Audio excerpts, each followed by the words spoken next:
सभी को मेरा प्रणाम। आज हम हिंदी वल्लरी के तृतीय भाषा हिंदी के 10वीं कक्षा के पहले अध्याय को जानेंगे। पहला कविता है मातृभूमि।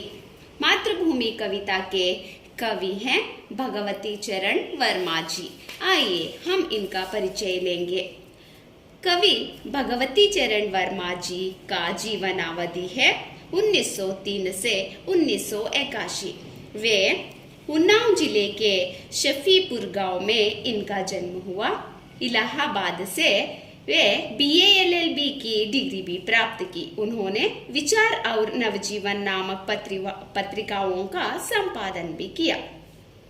आकाशवाणी के कई केंद्रों में भी सेवाएं कर चुके हैं। उनके चित्रलेखा उपन्यास पर 2 बार फिल्म का निर्माण हुआ है। तो यहाँ पर आप एक शब्द याद रखिए, चित्रलेखा। ये उनका प्रमुख उपन्यास है। फिर उन्हें बहुत सारे पुरस्कार मिले हैं, जैसे बोले बिसरे चित्र के लिए साहित्य अकादमी से पुरस्कार मिले हैं। अपने खिलौने पतन, 3 वर्ष, टेढ़े मेढ़े रास्ते, युवराज चूंडा, यह भी एक उपन्यास है। मेरी कहानियां, मोर्चाबंदी तथा संपूर्ण कहानियां, यह उनके कहानी संग्रह है। मेरी कविताएं, सविनय और एक नाराज कविता, यह उनके कविता संग्रह है। मेरे नाटक, वसीयत एक नाटक है। यहाँ पर वसीयत, इस नाटक का नाम भी याद रखना होगा। मैं अंत में बताऊंगी किस लिए यहाँ मैं जोर दे रही हूँ। आदि इनके अन्य लोकप्रिय कृतियां भी है। ऐसे एक कवि 5 अक्टूबर 1981 को वर्मा जी का देहांत हुआ। तो हम बढ़ते हैं अपने कविता के ओर, मातृभूमि। तो इस कविता द्वारा कवि सभी में देशभक्ति का भाव जागृत करना चाहते हैं और मातृभूमि कविता में कवि मातृभूमि की विशेषता का प्रदर्शन कर रहे हैं। तो यहाँ पर 3 पद्य भाग हैं। पहले पद्य भाग में कवि ने मातृभूमि को प्रणाम करते हुए उनके गोदी में जो सुपुत्र हैं उनका नाम ले रहे हैं। दूसरे भाग में वे प्रकृति सौंदर्य का वर्णन कर रहे हैं। भारत के विशेष कुछ प्रकृति में सौंदर्य है, उनका विवरण हो रहा है। और तीसरे पद्य भाग में भारत माता का रूप का वर्णन यानी स्वरूप का वर्णन हो रहा है। तो आगे बढ़ते हैं। पहला पद्य भाग है, पहला लाइन है, मातृभू शत शत बार प्रणाम। देखिए यहाँ पर कवि मातृभूमि को शत शत बार नमन कर रहे हैं, प्रणाम कर रहे हैं। अमरों की जननी तुमको शत शत बार प्रणाम। अमरों की जननी का मतलब है हमारे भारत देश के लिए अपने प्राणों की बाजी लगाने वाले अनेक वीर जो हैं, अमर हैं, उनकी जननी हो तुम, इसीलिए तुमको शत शत बार प्रणाम कह रहे हैं। मातृभू शत शत बार प्रणाम, यहाँ पहले लाइन को ही दोहराया गया है। तेरे उर में शहीद गांधी, बुद्ध और राम। यहाँ पर माता उन शहीदों के नाम ले रहे हैं जो उनके हृदय में बसे हुए हैं। जैसे उर यानी हृदय, शहीद यानी सोना, आपके हृदय में सोए हुए महात्माएं हैं गांधी, बुद्ध और राम जैसे महान लोग उनके हृदय में सोए हुए हैं। मातृभू शत शत बार प्रणाम, भारत माता को शत शत बार प्रणाम करते हुए आगे बढ़ेंगे। दूसरा पद्य भाग है प्रकृति का वर्णन। यहाँ पर पहला लाइन दिया है, हरे भरे है खेत सुहाने। देखिए भारत माता के खेत जो हैं हरे भरे हैं और फल फूलों से युक्त वन उपवन।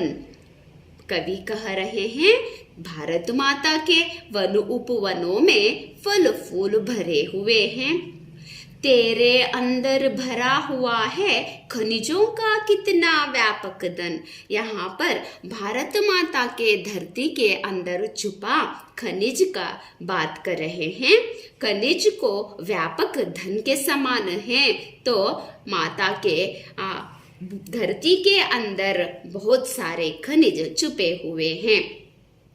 मुक्त हस्त तू बांट रही है सुख संपत्ति धन धाम। यहाँ पर जो माता के जो हैं वो सभी माता मुक्त हस्त से सभी अपने बच्चों में बांट रही है। क्या क्या बांट रही है? सुख संपत्ति धन धाम। माता में जो भी भारत में जो सुख है, संपत्ति है, धन है, सभी में बांट रही है। कहते हुए मातृभू शत शत बार प्रणाम। फिर एक बार कवि शत शत बार माता को प्रणाम अर्पित कर रहे हैं। तीसरा एक पद्य भाग में वे स्वरूप का वर्णन किया है। यहाँ पर स्वरूप को कंफ्यूज ना हो, इस चित्र को देखते हुए हम स्वरूप के बारे में जान सकते हैं। एक हाथ में न्याय पताका। अब इस चित्र को गौर से देखिए। एक हाथ में न्याय पताका है, भारत माता का चित्र है, भारत का चित्र है। यहाँ पर माता के एक हाथ में पताका है। पताका यानी झंडा, वह न्याय का प्रतीक है। इसलिए वे कह रहे हैं कि भारत माता के एक हाथ में न्याय पताका है। ज्ञान दीप दूसरे हाथ में देखिए, यहाँ पर माता दिया को जलते हुए दिया उनके हाथ में है, यानी वह दीप ज्ञान का प्रतीक है। इसीलिए ज्ञान दीप दूसरे हाथ में कह रहे हैं। जग का रूप बदल दे है माँ, कोटि कोटि हम आज साथ में। माता को कवि निवेदन कर रहे हैं कि जग का रूप बदल दो।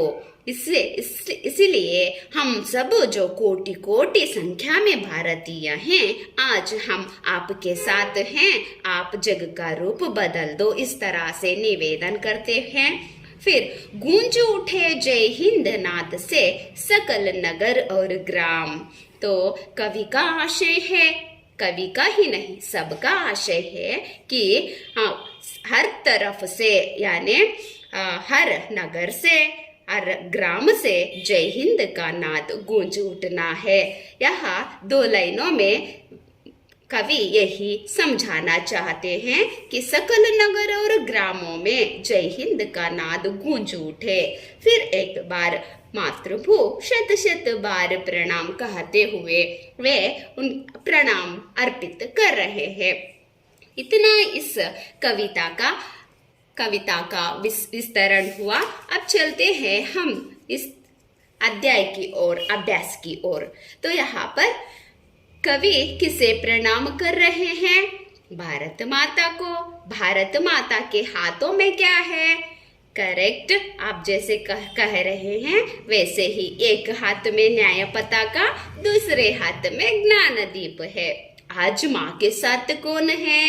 हाँ, कोटि कोटि भारतीय है। सभी और क्या गूंज उठा है? जय हिंद का नाद। भारत के खेत कैसे है? हरे भरे है। भारत भूमि के अंदर खनिजों का व्यापक धन है। सुख संपत्ति धन धाम को माँ कैसे बांट रही है? मुक्त हस्त से बांट रही है। जग का रूप बदलने के लिए कवि किससे निवेदन कर रहे हैं? भारत माता से। जय हिंद का नाद कहाँ कहाँ गूंज उठना चाहिए? सकल नगर और ग्रामों में। भारत माता के 2-3 वाक्यों का उत्तर में भारत माता के प्रकृति सौंदर्य का वर्णन जो है, मैंने जैसे कहा था, दूसरे पद्य भाग का विवरण देना है। और मातृभूमि का स्वरूप कैसे सुशोभित है, इस प्रश्न का उत्तर आपको तीसरे भाग का विवरण देने से आ जाएगा। यहाँ पर मैंने आपको चित्रलेखा उपन्यास इसे याद रखने के लिए कहा था, क्योंकि वसीयत अनुरूपता में वसीयत उनका रचित नाटक है, तो चित्रलेखा क्या है? सही कहा, वह उपन्यास। एक उत्तर। शत द्विरुक्ति तो हरे भरे युग्म पद हैं। बाएं हाथ में न्याय पताका तो दाहिने हाथ में वेरी गुड ज्ञानदीप है।